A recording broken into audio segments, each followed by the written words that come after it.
आज कुछ लइकन के खेलत देखनी है तो हमरा बचपन याद आ गईल ह।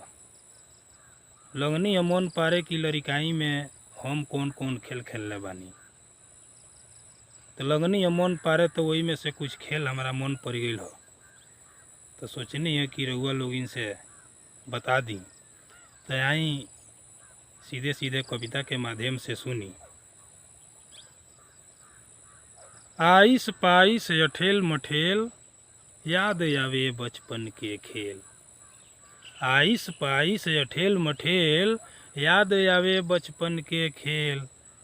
गुल्ली डंटा आँखी मुनौवल दो बा दो भी होखे लुकौवल। चप्पल काटी बने डगरौना रोवल जा जब गिरे पैना। साझी सवेरे होखे गोली रोज सुनल जा घर से बोली। कुकुआ लखनी बम्बे बहार होखे सतीलो खाइल जमार। पीठी पर जब गिरे तड़ खूब खेलल जा गेना भड़ भड़।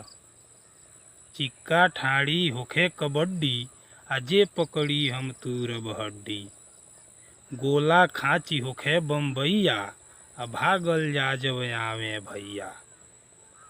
मजा आवे जब बनी सिपाही चोर लोनी के करी घाही। पटक पटक के करी हुकान चोरी के छोड़ाई बान। खेल खेल में होखे झगड़ा बड़ी झगड़ा रहे लंगड़ा। घरे रोजो वरहन आवे डंटा ले माई धौरावे। कागज के जब नाई बनाई पटना दिल्ली ले पहुँचाई। कान पकड़ के मामा हो मामा चिंटी के झगड़ा छोड़ैया हो मामा। कूत कूत भी भइल खेलान 5 जने के होखे छुआन। जे ना छुई निकली घेघ घेघवा चिलाइत बरसी मेघ।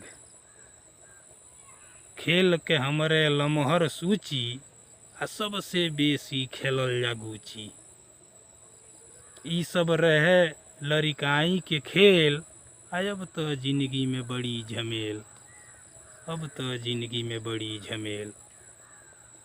कविता अगर अच्छा लागल होखे तो लाइक करी, शेयर करी कमेंट बॉक्स में ज़रूर बताई कि रउआ ई सब खेल खेलले बानी कि ना।